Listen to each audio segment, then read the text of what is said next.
मेरा नाम साक्षी है। मेरे साथ एक ऐसा हादसा हुआ था जिसको याद करके आज भी मेरे रोंगटे खड़े हो जाते हैं। मैं सोच भी नहीं सकती थी कि एक दिन मेरी जवानी जेल की काल कोठरी में गुजर जाएगी। ये जिंदगी इंसान को कहां से कहां ले आती है। मैं जेल में क्यों जा रही हूँ, ये बात तो मैं आप लोगों को बाद में बताऊंगी कि मेरा क्या जुर्म है जिसकी वजह से मैं 25 साल की उम्र में ही जेल चली गई। लेकिन फिलहाल मैं आपको जेल के अंदर की कहानी सुनाना चाहती हूँ, जो भयानक, होश उड़ा देने वाली और दिल दहला देने वाली और इंसान के शरीर से जान निकाल कर फेंक देने वाली कहानी है। जेल में जाते हुए मेरे सर पर एक बड़ा सा बोझ आ पड़ा था, जो शायद यहाँ के हालात की वजह से था। मैंने इस जेल के बारे में बहुत खतरनाक और भयानक बातें सुनी हुई थी, मगर मैं ये नहीं जानती थी कि एक दिन मैं भी इसी जेल में आ जाऊंगी, कि मेरे साथ भी वही सब कुछ हो जाएगा जिसका शिकार यहाँ पर पहले से ही 2 लड़कियां और 2 औरतें हो चुकी थीं। इन्हीं लोगों और इन्हीं औरतों में से एक थी जिन्होंने जेल में होने वाले इस पाप की कहानी की शुरुआत की थी। वो मेरे लिए सबसे खतरनाक रात थी, जब मैं जेल की काल कोठरी में बैठी अपने नसीब पर बुरी तरह से रो रही थी और अपनी जिंदगी को कोस रही थी। तभी अचानक मुझे किसी के भारी कदमों से चलने की आवाज सुनाई दी। मेरे तो जैसे रोंगटे ही खड़े हो गए थे और मैं बुरी तरह से डर गई थी। मैं नहीं जानती थी कि आने वाला इंसान कौन है। अंदर आने वाले इंसान के कदमों की आवाज इतनी ज्यादा भारी थी कि जैसे हर कदम मेरे दिल पर पड़ रहा था।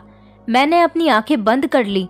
तभी वहां से चलकर आने वाला इंसान सलाखों के पीछे आकर खड़ा हुआ और अपना सर वहां पर रखकर कहने लगा, ए लड़की, जल्दी से बाहर आ जाओ, तुम्हारा बाहर निकलने का टाइम आ गया है। उस आदमी की आवाज इतनी खतरनाक और भयानक थी जिसे सुनकर मैं उठकर खड़ी हुई थी।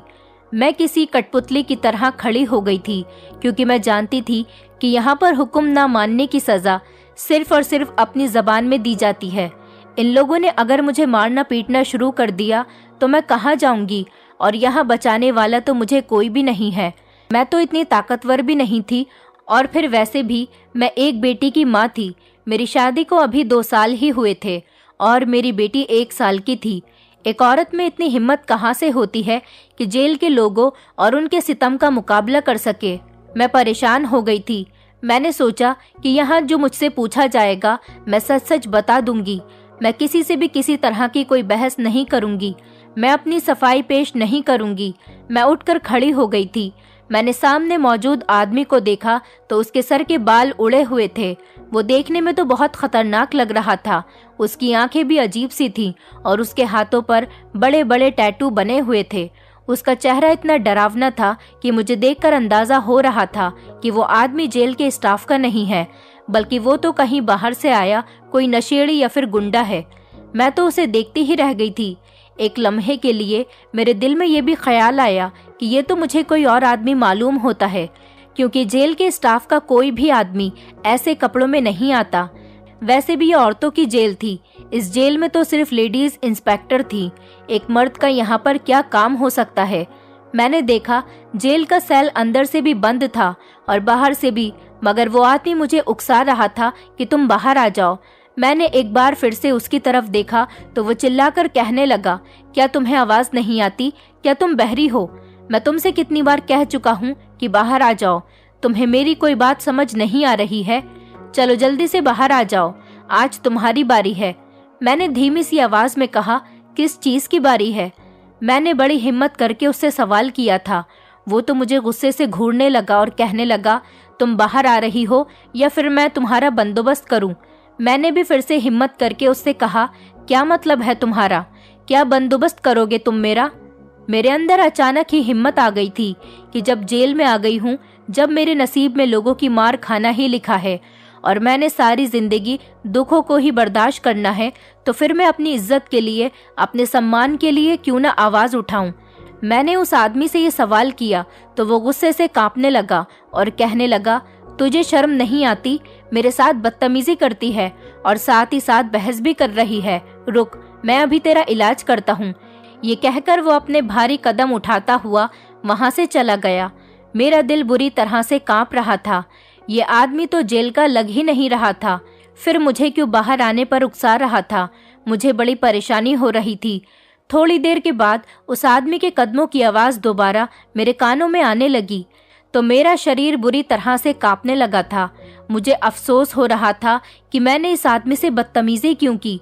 वो मुझे कहाँ लेकर जाएगा, मैं दिल में सोचने लगी और मेरी आंखों में आंसू भी आ गए थे। डर की वजह से मुझे बुरी तरह से पसीना भी आ रहा था और मेरा रोना ख़त्म ही नहीं हो रहा था कि तभी उस आदमी ने मेरे सेल के बराबर वाले सेल का दरवाज़ा खोला। मेरी जान तो आज बड़ी मुश्किल में आ गई थी। मैंने देखा वो दूसरे सेल में मौजूद औरत को बाहर आने के लिए कह रहा था। उसके पास तो सेल की चाबी भी थी, जबकि इससे पहले वो मेरे पास आया था। वो औरत बिल्कुल मेरे बराबर वाले सेल में मौजूद थी। मैंने भगवान जी को थैंक यू बोला कि अच्छा हुआ मेरी जान बच गई। वो औरत बुरी तरह से रो रही थी और कह रही थी, भगवान के लिए मुझे छोड़ दो, मेरे छोटे छोटे बच्चे हैं, प्लीज़ मेरे साथ ऐसा मत करो, मैं बर्बाद हो जाऊंगी। मेरा इस दुनिया में कोई नहीं है। मैंने तो ऐसा कोई आरोप भी नहीं किया जिसकी सज़ा मुझे इतनी भयानक दी जाएगी। मैंने देखा वो औरत चिल्ला रही थी, मगर लेडी इंस्पेक्टर उसे बुरी तरह से घसीटकर बाहर ला रही थी, जबकि उसके ज्यादा रोने पर लेडी कांस्टेबल ने उसके मुंह पर 1-2 थप्पड़ भी मार दिए थे। मुझे उस बेचारी पर बहुत तरस आ रहा था। लेडी कांस्टेबल उसे जेल से घसीटकर बाहर ले आई और उसको उस आदमी के हवाले कर रही थी। उस आदमी ने बड़ी शातिराना मुस्कुराहट के साथ मेरे सेल की तरफ देखा और कहने लगा कि तू कब तक बचेगी, एक दिन मैं तुझे भी अपने साथ ले जाऊंगा।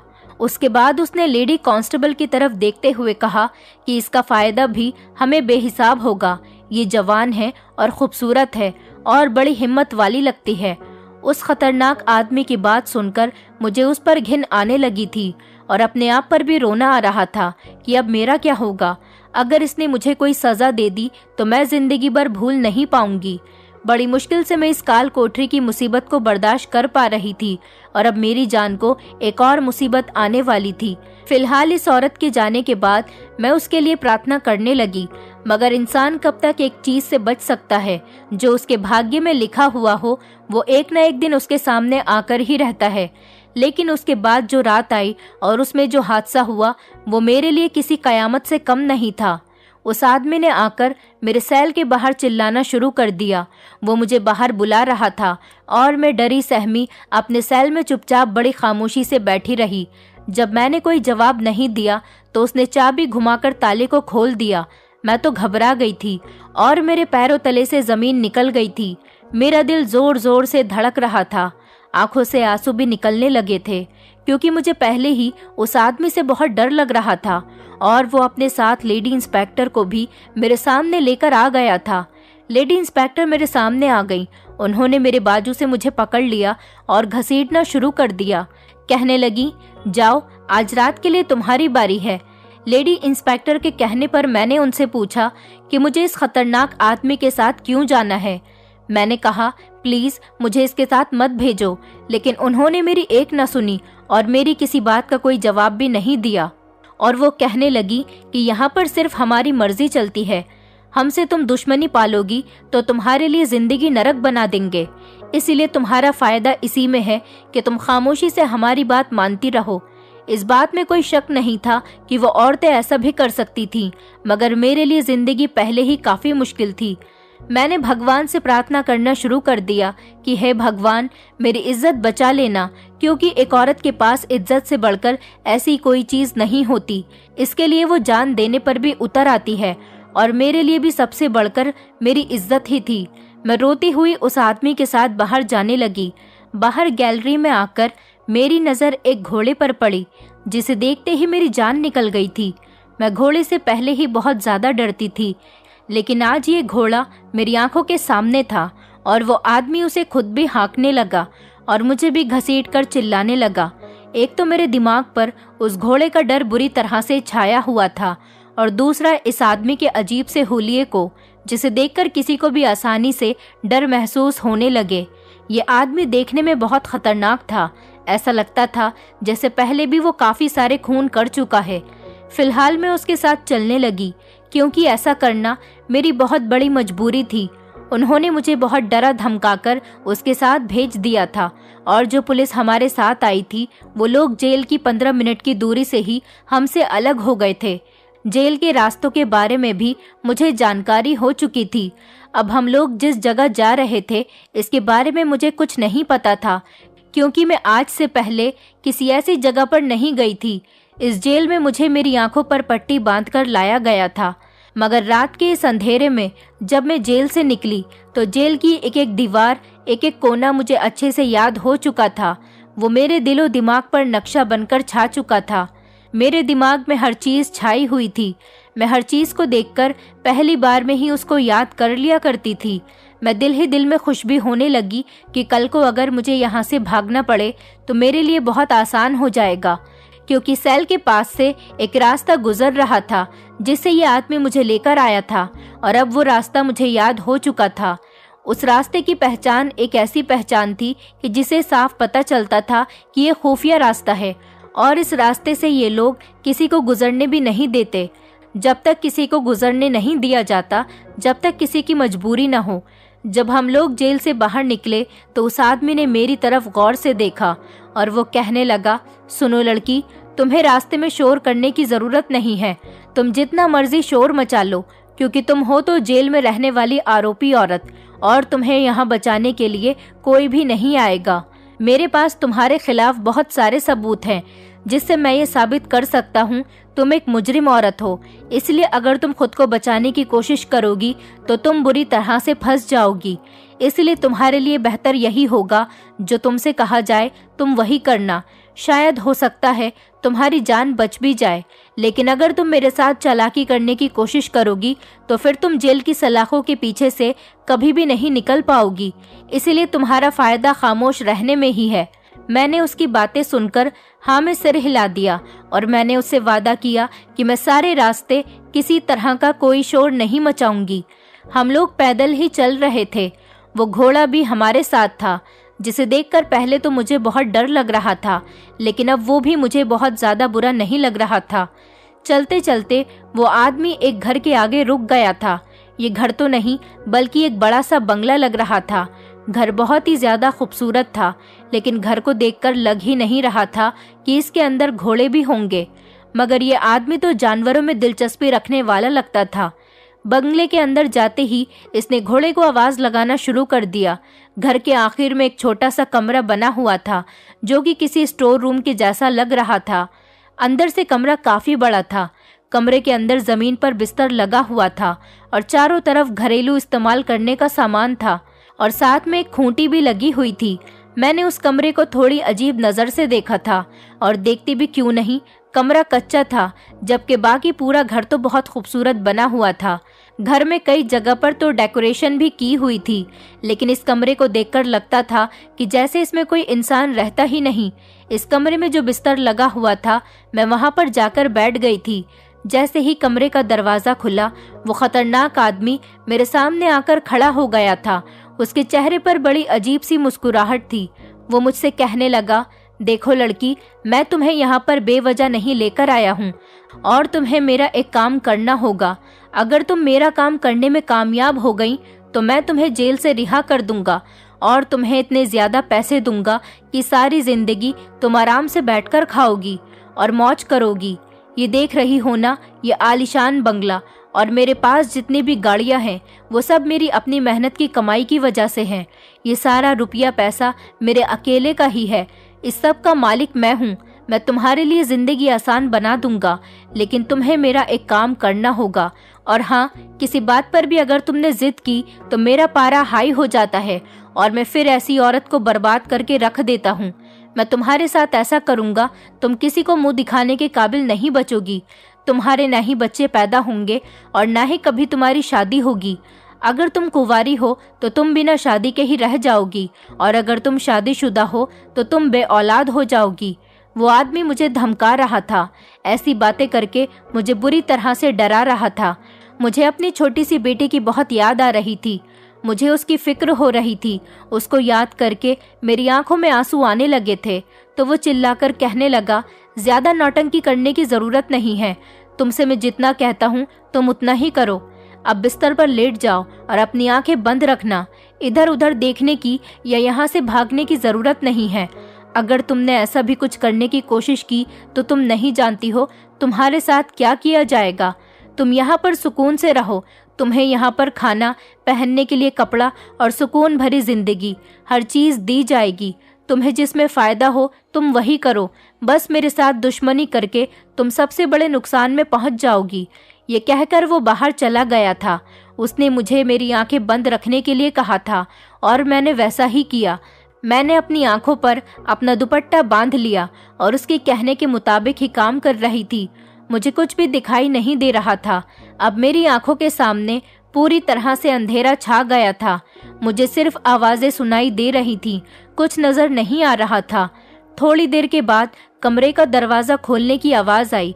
मैं उस आदमी के भारी कदमों की आवाज़ को अच्छी तरह से पहचान चुकी थी। उसने कमरे का दरवाज़ा खोला था। साथ ही घोड़े की आवाज़ ने भी मुझे चौंका कर रख दिया था। मैं दिल ही दिल में सोचने लगी थी कि यह आदमी इस घोड़े को मेरे कमरे में क्यों लेकर आ रहा है। आखिर एक घोड़े का कमरे में क्या काम? घोड़ा भी एक काले रंग का था, जिसकी आंखों को देखकर लगता था कि जैसे वो मुझे खा जाएगा। उसके अंदर तो मुझे हैवान नजर आता था। मैं चुपचाप बड़ी खामोशी से अपने अंदर हिम्मत बांध के वहां पर लेटी रही।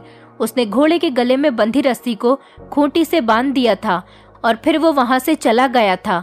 डर के मारे मेरा तो बुरा हाल हो रहा था। मैं समझ सकती थी कि आज रात मुझे यहाँ नींद नहीं आएगी। जाहिर सी बात है, आपके साथ कमरे में अगर कोई घोड़ा बंधा हुआ हो और आप एक ऐसी जगह पर हो जिसे आपने पहले ना कभी देखा हो और ना इस जगह के बारे में सुना हो, तो आपको ऐसी जगह पर नींद कैसे आ सकती है। वैसे भी मुझे घोड़ों से बहुत डर लगता था और उस घोड़े ने चिल्लाना शुरू कर दिया था। मैं आंखें बंद करने की कोशिश कर रही थी। मैं लगातार भगवान से प्रार्थना कर रही थी कि बस जल्दी से सुबह हो जाए और ये वक्त किसी भी तरह से गुजर जाए। यहाँ से बेहतर तो मैं अपने जेल के सेल में थी। कम से कम वहाँ पर मेरे साथ घोड़ों को तो नहीं बांधा गया था। अब तो वो जेल भी मुझे स्वर्ग की जितना याद आ रहा था। थोड़ी देर के बाद कमरे का दरवाज़ा खुद से खुल गया और कमरे में एक अजीब सी बदबू फैल गई थी। वो बदबू इतनी अजीब थी कि मेरे दिमाग पर हावी हो गई थी। मुझे चक्कर आने से महसूस हो रहे थे और थोड़ी ही देर के बाद अपने होशो हवास खो चुकी थी। उसके बाद मुझे नहीं पता कि मेरे साथ क्या हुआ। जब मेरी आँख खुली तो शायद सुबह का टाइम हो चुका था। मैं बुरी तरह से हड़बड़ाकर उठ गई थी। मेरे सामने तो घोड़ा मौजूद नहीं था। अब कमरा साफ सुथरा भी था। ये देखकर मुझे बड़ी हैरत हुई थी कि मैं इस कमरे में मौजूद ही नहीं थी। मैं खुद को हैरत से देखने लगी। जब मैं इस घर में आई थी तो वो आदमी मुझे एक स्टोर रूम के जैसे कमरे में लेकर आया था। मुझे खूब याद है कि मेरे साथ घोड़े को भी कमरे में ही बंद कर दिया गया था, लेकिन ये तो एक नया ही कमरा था। मैं एक दूसरे कमरे में बैठी हुई थी। मुझे बहुत गुस्सा आ रहा था। मुझे याद आने लगा कि कमरे में फैली उस अजीब सी बदबू को सूंघते ही मेरे होश उड़ गए थे और मेरे दिमाग ने काम करना बंद कर दिया था। मुझे उस खतरनाक आदमी पर बहुत गुस्सा आ रहा था। मगर फिर कमरे का दरवाज़ा खुला और एक बहुत ही खूबसूरत सी लड़की कमरे के अंदर आई थी। वो लड़की लगभग 15 साल की होगी। वो लड़की इस कदर खुश हो रही थी कि उसे देखकर तो मैं अपनी परेशानियां ही भूल गई थी। मैंने उस लड़की से कहा कि बेटा तुम कौन हो? मैंने जब उससे पूछा तो वो मेरे पास आकर बैठ गई थी। लड़की देखने में बहुत खुश नजर आ रही थी, बल्कि मुझे उसके सामने बैठकर अजीब सी शर्मिंदगी महसूस हो रही थी, क्योंकि पूरी रात एक घोड़े के साथ कमरे में बंद होकर मेरे तो जैसे पूरे शरीर से बदबू आ रही थी। मुझे अपना आप बहुत बुरा लग रहा था। उस लड़की ने मुझसे कहा कि आप यहीं पर बैठो, मैं आपके लिए खाना लेकर आती हूँ, बल्कि आप जाकर पहले बाथरूम में नहा लो, उसके बाद मैं आपके लिए खाना लाऊंगी। मैंने सोचा कि ठीक कह रही है, पहले मैं नहा धोकर फ्रेश हो जाती हूँ ताकि मेरे अंदर से वो बुरी बदबू भी निकल जाए। ये कहकर वो मेरे कमरे से निकल गई थी और मैं बाथरूम में नहाने के लिए चली गई थी। जब तक वो आई मैं फ्रेश होकर सामने बेड पर बैठ चुकी थी। उसने बड़े खूबसूरत तरीके से और अच्छे तरीके से मुझे नाश्ता सर्व किया। मैं नाश्ता करते हुए सोच रही थी कि कहीं मैं कोई सपना तो नहीं देख रही हूँ। मैंने खुद को हल्का सा नोच कर देखा। मुझे यकीन आ गया था कि ये सब कुछ सच है, लेकिन उस बदबू वाले कमरे में, इस खूबसूरत और आलीशान कमरे में बैठकर मुझे बहुत ही अजीब लग रहा था। ऐसा लगता था कि कोई चमत्कार हुआ है जो मैं उस जगह से निकलकर यहाँ आ बैठी हूँ। उस लड़की ने मुझसे पूछा, क्या हुआ है? आप कुछ परेशान नजर आ रही हैं। वो लड़की बार बार मुझसे कोई ना कोई सवाल किए जा रही थी कि आप कौन हो और कहाँ से आई हो। उसके सवालात को इग्नोर करते हुए मैंने उससे पूछा कि तुमने मुझे कब और कैसे देखा। उसने कहा कि आप तो इस कमरे में सोई हुई थी और ये मेरा घर है। मैं इस घर में अपने डैडी के साथ और अपने चाचा जी के साथ रहती हूँ, लेकिन मैंने आपको यहाँ पर पहली बार देखा है। मुझे आपके बारे में जानने में बहुत इंटरेस्ट आ रहा था। मुझे मेरे डैडी ने कहा था कि मैं यहाँ आकर आपका ख्याल रखूं।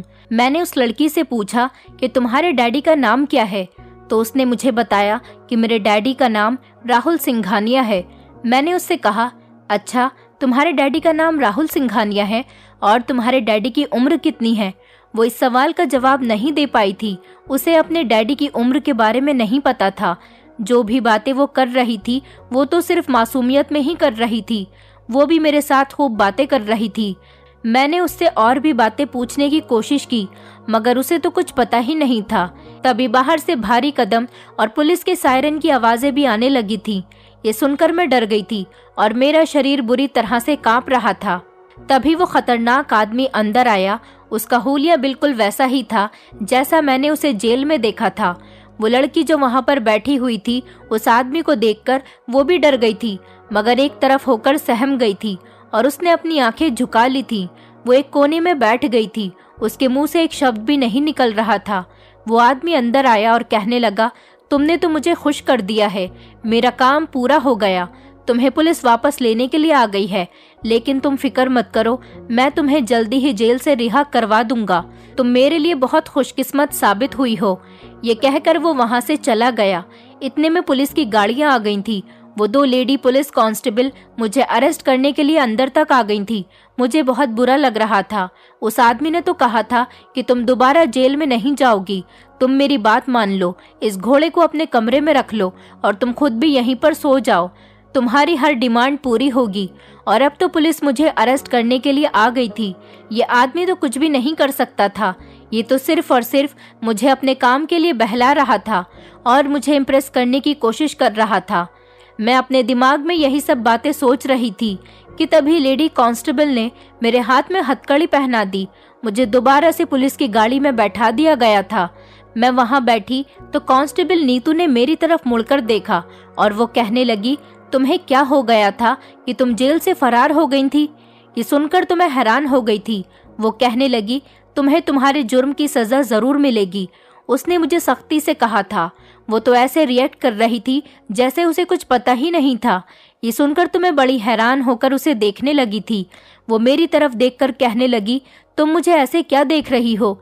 यही सोच रही होगी ना कि तुम्हें जेल से निकालने वाली भी तो लेडी कांस्टेबल अर्चना ही थी, तो वो भी अरेस्ट हो चुकी है। उसे नौकरी से भी निकाल दिया गया है। अब तुम्हारी खैर नहीं। जो कुछ तुमने किया है तुम्हें उसकी सजा भी तो भुगतनी होगी, और अपने जुर्म की भी।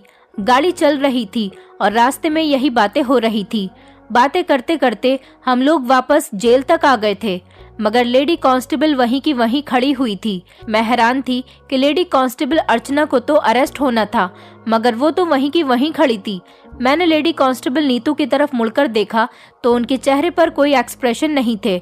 वो तो ये देखकर खुद हैरान थी कि उस लेडी कांस्टेबल अर्चना को अरेस्ट क्यों नहीं किया गया, जबकि लेडी कांस्टेबल नीतू के मुताबिक वो तो बहुत बड़े जुर्म का हिस्सा बन गई थी, क्योंकि उसने रात के टाइम पर एक कैदी औरत को जेल से भगाया था और किसी और आदमी के हवाले कर दिया था। अब उसे जेल में थोड़ी सी सजा तो काटनी ही पड़ेगी, और दूसरा ये कि वो अपनी नौकरी से भी निकल जानी चाहिए। मगर लेडी कांस्टेबल अर्चना के चेहरे पर कोई भी परेशानी या उदासी नहीं थी, बल्कि वो तो नॉर्मल सी नजर आ रही थी। ना ही वो अपनी नौकरी से निकली थी और ना ही उन्हें अरेस्ट कर लिया गया था। मैं हैरत से उसे देख रही थी। लेडी कांस्टेबल अर्चना को देखकर मुझे भी एक तसल्ली मिल रही थी कि अब मेरे साथ भी अच्छाई का ही बिहेवियर किया जाएगा, क्योंकि मेरा साथ देने वाली औरत अरेस्ट नहीं हुई, उन्हें कोई सजा भी नहीं मिली, तो मुझे क्यों मिलेगी। इसी तसल्ली के साथ वापस मैं अपने सेल में चली गई थी, जहां पर अब मुझे अपने खुशकिस्मती का इंतजार था। जब मैं अपनी देवरानी को जान से मारने के जुर्म में जेल की इस काल कोठरी में लाई गई थी, मैंने तो कभी ऐसा करने के बारे में सोचा ही नहीं था। मगर गुस्सा इंसान को किस कदर बहका देता है कि उसे खुद भी समझ नहीं आता, और मेरे साथ भी कुछ ऐसा ही हुआ था। मेरी देवरानी तो बच गई थी, वो ये दुनिया छोड़कर नहीं गई थी, पर मेरी जिंदगी बर्बाद हो गई थी। अब मैं सोच रही थी कि क्या पता जिंदगी भर में यहाँ से बाहर निकल पाऊंगी भी या नहीं, कि तभी अचानक एक भारी कदमों की आवाज़ सुनाई दी। ये वही आदमी था जो मुझे पहली बार इस सेल से बाहर लेकर गया था। ये आदमी न जाने मुझसे क्या चाहता था, मेरी कुछ भी समझ में नहीं आ रहा था। आखिर इसने ऐसा क्यों किया? ये बड़ा ही डिफरेंट टाइप का आदमी था। उसके कदमों की आवाज़ सुनकर मुझे परेशानी नहीं हो रही थी और ना ही मुझे डर लग रहा था। अब तो मैं भी नॉर्मल सी हो गई थी, बल्कि मुझे खुशी हुई थी। जैसे ही वो मेरे सेल के करीब आया, मैंने उसकी तरफ देखा। मुझे अब उसको देखकर कोई परेशानी नहीं हो रही थी। वो तो बड़ी बड़ी आंखों वाला वही खतरनाक आदमी था जिसे मैंने देखा, और फिर मैं उसे पहचान गई थी। मैंने उससे सवाल किया कि क्या बात है, अब तुम यहाँ पर क्यों आए हो? याद है तुमने मुझसे एक वादा किया था, शायद तुम अपना वादा भूल गए हो। तुमने अपना वादा भी पूरा नहीं किया। लेकिन ये देखकर मैं हैरान रह गई थी कि वो खतरनाक आदमी आज इतना ज्यादा इमोशनल लग रहा था कि मेरी बात सुनते ही उसकी आंखों से आंसू निकलने लगे थे। उसे रोता हुआ देखकर तो मैं और भी ज्यादा हैरान रह गई थी कि वो आदमी तो कहीं से भी नहीं लगता था कि खुद को शर्मिंदा भी महसूस कर सकता है। वो रो रहा था और रोते रोते ही मुझसे कह रहा था, प्लीज बहन, मुझे माफ कर दो, मैं खुद बहुत मजबूर हूँ। उसकी आंखों से निकलते हुए आंसू देखकर मैं भी परेशान हो गई थी। मैंने पूछा, अरे क्या हुआ, आप रो क्यों रहे हो? मुझे बताओ क्या बात है। तो उसने जो बात कही थी वो बड़ी ही परेशान कर देने वाली थी। उन्होंने बताया, बहन, मेरी उम्र 50 साल है। लोगों ने मुझे बेवजह ही बदनाम किया हुआ है। पहले मेरी एक दुकान हुआ करती थी। मैं एक वैद्य हूँ। मैं बांझ औरतों का इलाज किया करता था और मेरे पास बांझ औरतें ज्यादा तादाद में आती थीं। मेरा इलाज करने से वो औरतें प्रेग्नेंट हो जाती थीं। बस यही सब करते करते मैं अमीर होता चला गया। मेरा नाम लोगों में फेमस हो गया कि मैं बांझ औरतों का इलाज करता हूँ और वो मेरे इलाज से प्रेग्नेंट हो जाती हैं। वो तो भगवान की कृपा थी और मेरे हाथ में चमत्कार था, और धीरे धीरे मेरे हाथ से ये चमत्कार कम होता चला गया। इसके बाद मेरे साथ जो हुआ मैं तुम्हें बता नहीं सकता। जैसे जैसे मेरी दवाइयों की खबर लोगों तक पहुंचने लगी और लोगों ने ये खबर पुलिस तक पहुंचा दी, हमारे इलाके के बड़े डीआईजी साहब तक ये खबर पहुंच गई थी। ये खबर सुनने के बाद उन्होंने मुझे पर्सनली मिलने के लिए बुलाया। उन्होंने मुझसे कहा कि तुम्हें मेरी बेटी का इलाज करना होगा। मेरी एक 15 साल की बेटी है, उसमें कोई बहुत बड़ी बीमारी है जिसका कोई इलाज नहीं। बाहर से तो मेरी बेटी देखने में बहुत सेहतमंद नजर आती है, मगर उसकी जिंदगी के सिर्फ 2-3 साल ही रह गए। डॉक्टर के कहने के मुताबिक वो कभी ठीक नहीं हो पाएगी। डीआईजी साहब ने तो मेरी जिंदगी दुश्वार कर दी थी। उन्होंने मुझसे कहा कि तुमने अगर मेरी बेटी का इलाज नहीं किया तो मैं तुम्हें जिंदा गाड़ दूंगा और सारे शहर में तुम्हें इतना बदनाम कर दूंगा कि तुम कहीं मुंह दिखाने के काबिल नहीं बचोगे। अब बताओ भला मैं ऐसा कौन सा चमत्कार करूं जिससे उनकी बेटी ठीक हो जाए? जब एक वेद के सर पर बंदूक रख दी जाए उसके बाद वो क्या कर सकता है? मैंने उनके सामने एक ऐसी शर्त रखी जो मेरी नज़र में उनके लिए पूरा करने काबिल ही नहीं थी, और वो ऐसा कभी कर भी नहीं सकते थे। मैंने उनसे कहा कि मुझे एक ऐसी औरत चाहिए जिसने पहले से ही किसी का कत्ल किया हो और वो जेल में पड़ी हो। उसके बाद उन्होंने मुझे एक औरत लाकर दी, लेकिन मैं उसको देखकर समझ गया था कि उस औरत ने किसी का कत्ल नहीं किया। मैंने उस औरत को छोड़ दिया और डीआईजी साहब से कह दिया कि इस औरत के साथ आपकी बेटी का इलाज नहीं किया जा सकता। फिर उसके बाद उन्होंने मुझे तुम्हारे बारे में बताया और उन्होंने मुझे तुम्हें दिखाया, लेकिन तुम मुझे बहुत लाचार और मासूम लगती थी। मैंने तुम्हें आजमाया और सोचा कि इसी बहाने तुम्हारी भी मदद हो जाएगी। मैं डीआईजी साहब से कहूँगा कि वो तुम्हारी भी मदद करे और तुम्हें जेल से रिहा कर दें। इसलिए मैं तुम्हें उनके घर पर लेकर गया, मगर इंसान की किस्मत में हमेशा वो नहीं होता जिसके बारे में उसने सोचा होता है। तुम जानती हो मेरे साथ क्या हुआ? मैंने तो डीआईजी साहब को दिखाने के लिए घोड़े के ऊपर इलाज करने की कोशिश की। मैंने एक काले रंग के घोड़े को तुम्हारे साथ कमरे में बांध दिया था और तुम्हें वहां पर सोने के लिए कह दिया था। मैंने डीआईजी से कहा कि मैं यहाँ पर अपनी शक्तियाँ इस्तेमाल करूँगा, लेकिन मैं दूसरे कमरे में जाकर सो गया था। मैंने डीआईजी साहब को ये सब कुछ दिखाने के लिए किया था ताकि उनको ये यकीन हो जाए कि मैं उनकी बेटी को ठीक करने के लिए कोई ख़ास तरीके का तंत्र मंत्र कर रहा हूँ। बहन, मेरी तो कुछ भी समझ में नहीं आ रहा था कि मेरे साथ क्या हो रहा है। मैं कुछ भी करने के काबिल नहीं रहा था। मुझसे बहुत बड़ी गलती हो गई। जो मुझे शक्तियाँ मिली और मैंने उनका सही इस्तेमाल नहीं किया। अब लोगों को मेरी इस बात पर यकीन ही नहीं आता, बल्कि लोग तो ये समझते हैं कि मैं उनसे बहाने कर रहा हूँ। मेरी तो किस्मत फूट गई जो मेरे सर पर आन पड़ी है कि डीआईजी साहब की बेटी फिर से बीमार हो गई और अब शायद हम दोनों ही ना बच सके। ये कहकर वो वहाँ से चला गया। वो बहुत बुरी हालत में था और बुरी तरह से रो रहा था। मैं समझ गई थी कि पढ़े लिखे लोग भी कभी कभी कितने जाहिल बन जाते हैं। हम तो यहाँ पर सज़ा काटने आए हैं, जिनका कोई कसूर नहीं है, सज़ा उनको भी दी जा रही है। उस दिन मुझे अपने जेल में होने पर सारा अफसोस ख़त्म हो गया था, क्योंकि जो लोग बाहर की दुनिया में रह रहे हैं वो भी किसी न किसी तरीके से कैद ही हैं। इस दुनिया में असल मतलब में तो कोई भी इंसान आज़ाद नहीं, हर इंसान किसी न किसी कैद में घिरा हुआ है। आरोपी ना होकर भी इंसान को किसी न किसी तरह की सज़ा काटनी पड़ती है। लेकिन मुझे उस आदमी पर बड़ा अफसोस हो रहा था कि उस बेचारे ने तो कुछ भी नहीं किया था, उसके बावजूद भी डीआईजी ने उसे घेर लिया था। कुछ दिनों बाद मुझे खबर मिली कि जो आदमी मुझे पकड़कर ले गया था उसने डीआईजी साहब की वजह से सुसाइड कर ली थी। लेकिन एक अच्छी बात ये थी कि सुसाइड करने से पहले उसने एक सुसाइड नोट लिखा था जो उसके हाथ से बरामद हुआ था। उस नोट में उसने सब कुछ लिख दिया था कि किस तरह से डीआईजी उसे उनकी बेटी का इलाज करने के लिए ब्लैकमेल किया करता था। मुझे उस आदमी की मौत पर बहुत अफसोस हुआ था। उस आदमी ने जितना मुझे अपने काम के लिए इस्तेमाल किया था, इतना ही मेरा फ़ायदा भी किया था और उन्होंने अपना वादा भी पूरा करके दिखाया था। मरते दम तक उन्होंने अपने वादे को इस तरह से पूरा किया। उन्होंने अपने नोट के अंदर डीआईजी साहब के बारे में भी लिख दिया था और उसमें ये भी लिखा था कि मैं चाहता हूँ जिस जेल में रहने वाली लड़की को मैं इस्तेमाल करने के लिए बाहर निकाल कर लाया था, उस लड़की की सज़ा को ख़त्म कर दिया जाए, क्योंकि वो लड़की बेकसूर है और उसकी सज़ा पूरी हो चुकी है। ये मेरी आखिरी ख्वाहिश है। अगर मैं ज़िंदा होता तो उस लड़की को जेल से रिहा करवा लेता, लेकिन मैं चाहता हूँ कि मेरे मरने के बाद जब लोगों को ये बात पता चले कि मैंने सुसाइड कर ली है तो लोग मेरी इस चाहत को पूरा कर दें।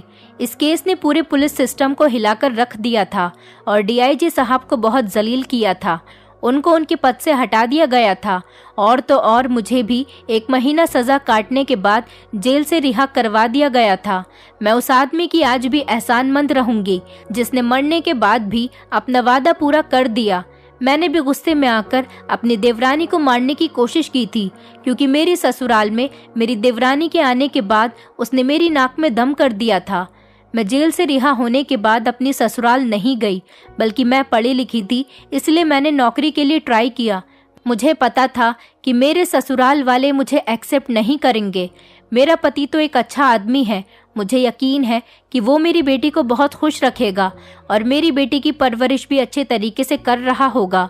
मैं दोबारा अपनी ससुराल में जाकर उन लोगों के सामने जलील नहीं होना चाहती थी, इसीलिए मैंने अपनी ज़िंदगी को आगे बढ़ाया। अब मैं जॉब कर रही हूँ और कंपनी ने ही मुझे रहने के लिए एक फ्लैट भी दिया हुआ है। मेरी ज़िंदगी अच्छी गुजर रही है, लेकिन आज भी मुझे उस आदमी की मौत पर अफसोस होता है और अपनी बेटी की बहुत याद आती है। दोस्तों, उम्मीद करती हूँ आपको हमारी कहानी पसंद आई होगी। कहानी पसंद आई है तो वीडियो को लाइक करें, चैनल पर नए हैं तो चैनल को सब्सक्राइब करें और हाँ, नोटिफिकेशन बेल को ज़रूर दबाएं ताकि अगली अपडेट सबसे पहले आपको मिले।